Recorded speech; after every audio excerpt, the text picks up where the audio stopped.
안녕하십니까. 땅짓고 부동산 직톡 시간입니다. 자, 오늘 이 시간에도 고종환 한국자산관리연구원장님 모셨습니다. 안녕하십니까. 네, 안녕하십니까. 예. 자, 지난 시간에 이어서 이번 시간에도 20 대책과 관련돼서 이제 시장을 좀 분석해보고 앞으로 어떻게 좀 될 것인지 이런 것들을 좀 한번 말씀을 좀 나눠볼까 하는데요. 그러면 이제 그 지난 시간에 좀 덜 얘기를 했는데 그 풍선 효과 부분에 대해서, 그러니까 뭐 지금 사실은 수용성이라고 하는 이제 이 대책이 나온 것도 결국은 좀 풍선 효과 때문에, 그러니까 12, 16 대책에서 뭐 규제를 받지 않았던 지역으로 이제 결국은 옮겨가다 보니까 뭐 수원, 용인 이런 데들이 집값이 오르다 보니까 이제 또 이걸 막기 위해서 이제 대책이 나왔던 건데, 마찬가지로 지금 이제 이곳을 또 막으면 또 다른 곳으로 가지 않겠느냐, 예. 그런 얘기들이 지금 많거든요. 그게 가장 큰 우려인 것 같아요. 예, 예. 결국은 이제 집값 상승세가 한 바퀴 돌아야 끝나죠. 과거에 버블 세븐 버블 세븐, 지역이 예, 기억이 예. 나요.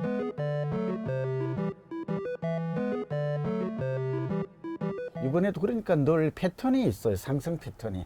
정부만 이걸 모르는 것 같아요. 아니면 알고도 지금 이러는 건지 저는 예, 잘 예. 모르겠어요.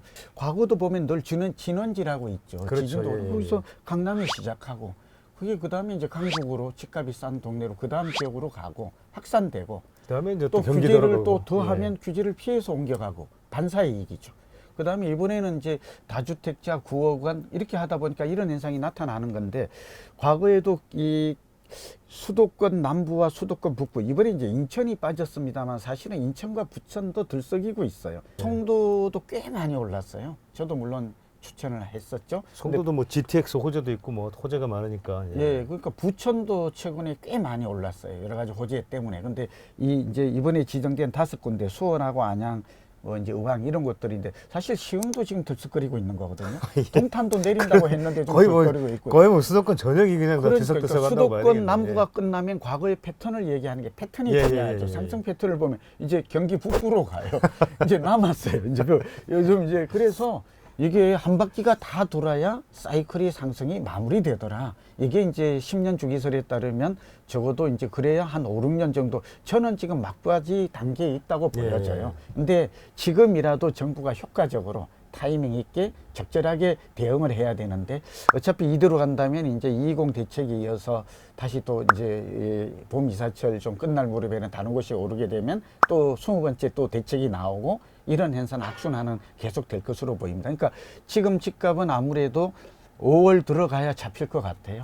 예, 이 수용성 지역은 이번에 규제가 이제 됐고, 이거로도 안 잡히면 정부가 쓰는 카드가 있잖아요. 투기과열지구죠. 투기과열지구. 투기, 투기과열지구 보면 과천, 성남, 분당, 광명, 하남은 이미 지정이 돼 있어요. 투기 과열지구가 조정 대상 지역보다도 훨씬 높아요, 더 한 높은. 단계. 그러니까 느슨한 단계예요. 1단계예요.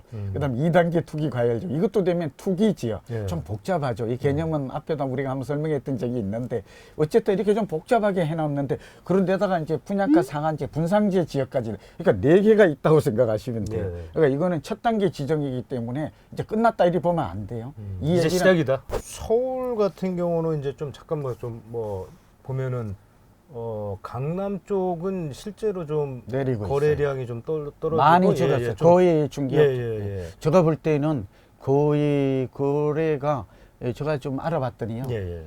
재건축과 새 아파트가 좀 모습이 달라요. 그러니까 수요의 크기가 다른 것이죠. 이걸 봤더니 버블도 좀 있는 거. 그러니까 재건축은 버블이 있다고 이제 확실하게 인정이 되는 것 같아요.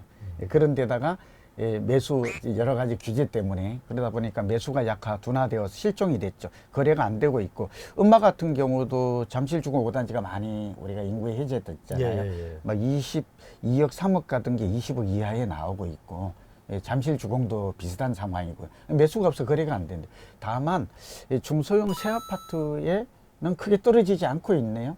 그리고 이제 우리가 마용성 지역들은 좀 움직임이 각각 지각기 다른데, 좀 그대로 가격을 유지하는 것도 있고, 또 그동안 많이 올랐던 곳들은 거품이 좀 빠지는 그런 현상이 나도. 서울은 제가 볼 때 올해까지는 안정 국면이 진행될 가능성이 많아요. 다만 학군 우세 지역 같은 데가 좀 전세값이 급등하고 있거든요. 목동이라든지 대치동이라든지 중계 이런 지역들이죠. 과천도 그렇고, 이런 지역들은 강세고, 내년이 문제예요. 내년에는 입주 물량이 줄어들어서 아마 내년 하반기쯤 되면 전세난이 다시 재현될, 전세 불안 현상이 야기될 가능성은 좀 높습니다. 다만 수도권 경기도는 공급 부족 상황이기는 하나 서울만큼 그렇게 심각한 상황은 아니에요.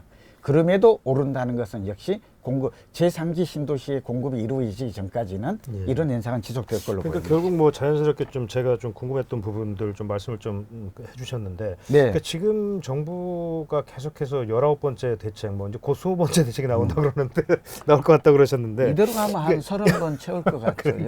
역대 최대일 것 같은데, 근데 그럼 근본적으로 지금 이거는 뭔가 정부가 시장을 보는 눈, 또 해석하는 눈, 또 그다음에 정책의 어떤 근본적인 방향 이런 것들이 좀 잘못된 거 아니겠느냐 이런 얘기가 좀 나오는데. 그렇죠. 지금 전문가들과 정부의 현격한 시각차는 지금 이 부분에 발생하죠. 두 번째는 이 정책이 19번이 나왔음에도 불구하고 저도 조선일보에 16전 16패라는 칼럼을 쓴 적이 있는데 이게 맞게 된 거예요. 예, 예. 16번째 나올 때 한 번도 성공하지 못하고 정책이 결코 실패했다. 이 얘기는 정책의 효과 내지 성과가 부족했다. 이런 얘기잖아요. 그게 근본 원인 때문에 그래요. 우리가 병원에 가보면 이거 잘할 수 있는데 훌륭한 의사는 원인 진단부터 합니다. 그러니까 머리가 아파서 가면 진통제부터 내밀지 않아요. 머리가 아픈 이유는 참으로 많겠죠. 스트레스를 받아서 골치 아픈 일 때문에 그럴 수도 있고 정신적 실제로 배가 아프거나 잠을 못 자서 그렇거나 예, 또 예. 어느 다른 기관 근데 정부는 그냥 일관되게 여기서 실패해요. 원인 진단에서 실패해요. 미스매치가 있죠. 그게 뭐냐? 투기 수요 다주택자 갭 투자 때문이다라고 본 거예요. 여기다 이제 과잉 유동성이 있다고 보는 것이죠. 또 돈 없는 사람들이 또 돈을 빌려서 자꾸 집을 사기 때문이다라고 보는 것인데 이게 지금 제가 볼 때는 뭐 맞는 말도 있지만 전부가 아니에요. 그래서 주된 원인은 공급 부족 때문이다. 서울은. 아니 전세와 매매가 동시에 오르는 걸 보면 알 수가 있죠. 네, 그렇게 볼 수 있고 원인 진단에서 그러니까 해법이 계속 투기 수요를 찾기 위한 규제 일변도 그렇죠. 정책이었죠. 수요 억제 대책이죠. 예, 규제 몰입 정책이었잖아요. 예, 예. 직접 이런 대책은 이제 그 약발을 다 했다. 제발 여기에 좀 의존하지 말고 이제부터라도 생각의 지평을 좀 넓혀야죠. 그래서 전문가의 의견도 듣고 이제 3기 신도시가 자꾸 기대감이 높은데요. 저도 잘했다고 했잖아요. 근데 문제는 2022년부터 분양에 첩삽을 뜨면 이게 앞으로 적어도 한 5, 6년, 6, 7년 이후에야 입주가 가능해요. 예. 그럼 그 사이에 일어나는 이 부동산의 주거 불안이나 집값 급등 이런 현상은 어떻게 막을 건가에 대한 지금부터라도 좀 진지한 고민이 있어야 좋고 있어야 되겠고 여기에 걸만 그러니까 말하자면 실수 30, 40대가 집을 산다. 이 30, 40대가 앞으로 몇 년 동안 통장을 잘 가점을 쌓고 자기의 작업을 마련해서 내 집을 마련한다라는 이런 희망과 꿈과 계획을 세울 수 있는 이 로드맵을 제시해야 되는데 자꾸 집값은 안정되고 투기꾼 때문이다 이렇게 자꾸 뒷북을 치니까 더 불안한 거예요. 제가 만나보는. 그러니까 제가 아까 이제 그래서 아까 이제 그 말씀 중에 그러니까 그런 원인 진단을 정부는 왜 자꾸 투기 수요 갭 투자 과잉 유동성으로만 맞출 것이냐, 맞추고 있느냐. 뭐 분명히 많은 부분들이 이제 그 전문가분들이 이제 공급 부족 문제도 제기를 하고 계속 하는데도 이구동성으로. 그런데 정부는 오히려 그때마다 이제 공급 부족이 전혀 아니다. 반박 자료들을 많이 내놨거든요. 근데 객관성이 없어요. 공급이 과잉인지 아닌지는 저희 연구자나 공부를 하는 입장에서는 학자들은 정해져 있어요. 자기 주관적 생각으로 지금 하는 게 아니에요. 유리한 증거가 아니에요. 확정 편향이 아니라고. 부동산 경제학 교과서의 첫 번째는 주택 보급률이라고 그래요. 예. 이것도 완전하지는 않죠. 또 보급률 지표를 어떻게 산출하는 공식이나 방법에 따라서 참 차이가 있는데요. 이게 105가 적정하기 100이 아니에요. 예. 왜냐하면 5%는 늘 자연 공실률, 정상 공실률로 우리가 계산이 되거든요. 두 번째는 인구 1000명당 주택수예요. 인구 1000명당 주택수도 일본에 비하면 460 되는데 우리가 한 368 정도 나와요. 예. 그러면 중소형 새 아파트 공급은 꾸준히 일어나야 되겠다는 걸 시사하고 있는 거거든요. 이 지표가 의미하는 게. 그런데다가 이제 자가 소유율이 무척 낮아요. 서울은 48%밖에 안 되고요. 그 다음에 이제 수도권도 51 돼요. 전국적으로 54.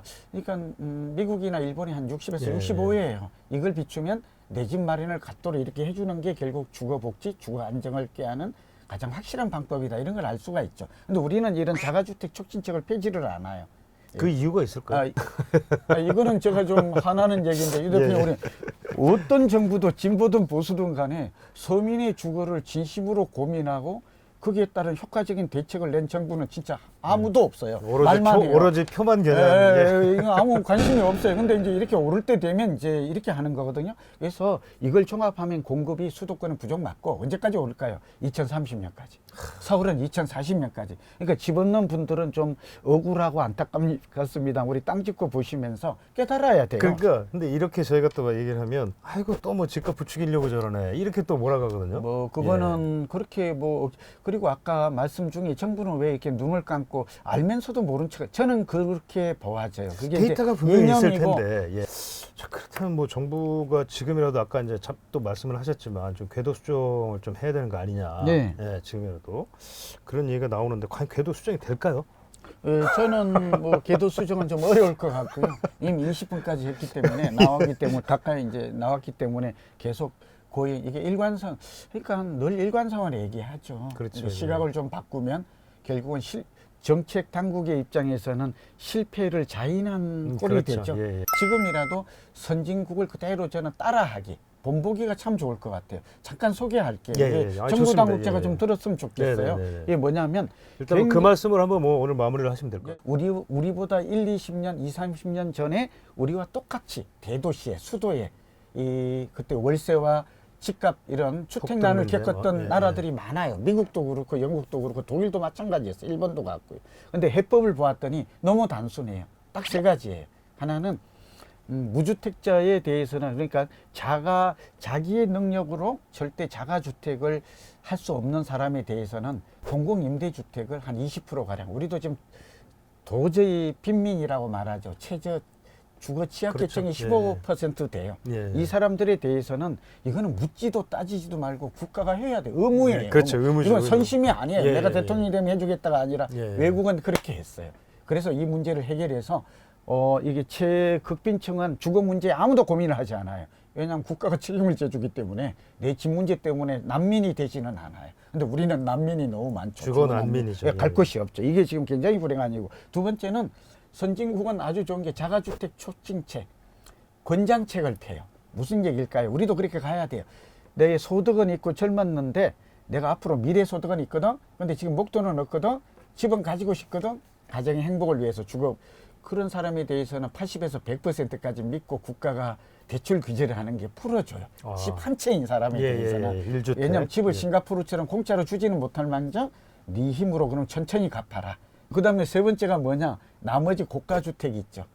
이렇게 호화주택, 럭셔리주택 예. 이런 것들이 다주택을 하건 이런 것들은 마음대로 하라요. 그럼 민간의 영역에 맡겨둬요. 집을 짓다가 건설회사가 망하건 뭐 비싸게 정부가 책임질 건 아니에요. 그 당신이 판단하는 것이다 예. 이거예요. 우리도 지금 이렇게 가면 지금부터 하면 10년 후에는 우리도 이렇게 전세난이나 주거난이나 주거복지 문제가 해결될 걸로 봅니다. 네, 오늘 원장님 모시고 또 좀 주제가 좀 오늘은 좀 무거웠습니다. 예, 사실. 뭐 마음이 무겁죠. 다들 이 방송 보는 분들도 난 어떡하라고. 그래서 어떻다고 뭘 해야 되느냐고. 이 저희가 그래서 줘야죠. 다음 시간에는 저 원장님 모시고 한번 그런 부분들을 한번 논의를 한번 해보도록 하겠습니다. 네, 오늘 이 시간 여기까지 하겠습니다.